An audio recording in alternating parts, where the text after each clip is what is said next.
ಪೂರ್ವಜರ ಕೆಲವೊಂದು ಮಾತುಗಳು ತುಂಬ ನಿಜವಾಗಿರುತ್ತವೆ ಮತ್ತು ಅವರು ಹೇಳುವ ಮಾತುಗಳು ತುಂಬ ಅರ್ಥಗರ್ಭಿತವಾಗಿರುತ್ತಿದ್ದವು.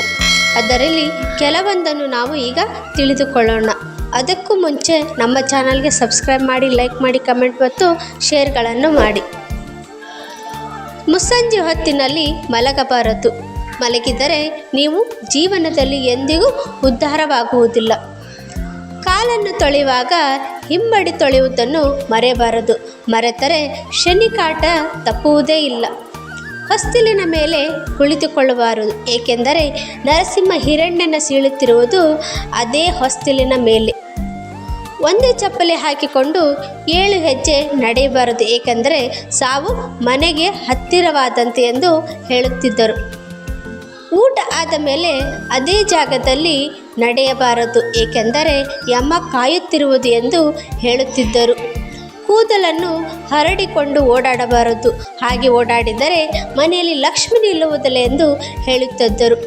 ಸಂಜೆ ಹೊತ್ತಿಗೆ ಮನೆಯಲ್ಲಿ ಹೊಗೆಯಾಗಬಾರದು ಎಂದು ಹೇಳುತ್ತಿದ್ದರು. ಹೊಗೆಯಾಡಿದರೆ ಅದೃಷ್ಟ ಮನೆಯಿಂದ ಹೋಗುತ್ತದೆ. ಸಂಜೆ ಹೊತ್ತಿಗೆ ಮಣ್ಣಿನ ಪಾತ್ರೆಗಳನ್ನು ಹೊರಗಿಟ್ಟಬಾರದು. ಒಂದು ವೇಳೆ ಹೊರಗಿಟ್ಟರೆ ದರಿದ್ರ ಬರುತ್ತದೆ ಎಂದು ಹೇಳುತ್ತಿದ್ದರು. ಸಂಜೆ ಹೊತ್ತಿಗೆ ಕೂದಲು ಒದ್ದೆಯಾಗಿ ಬಿಡಬಾರದು. ಒದ್ದೆಯಾಗಿ ಬಿಟ್ಟರೆ ಅಶುಭ ಮತ್ತು ಪೂರ್ವಿಕರ ಆತ್ಮಗಳಿಗೆ ಅವಮಾನ ಮಾಡಿದಂತಾಗುತ್ತದೆ. ಅನ್ನ ತಿನ್ನಿದ ತಕ್ಷಣ ಮಲಗಬಾರದು, ಎಂದರೆ ಊಟ ಮಾಡಿದ ತಕ್ಷಣವೇ ಮಲಗಬಾರದು. ಇದರಿಂದ ಸೋಮಾರಿತನ ಜಾಸ್ತಿಯಾಗುತ್ತದೆ.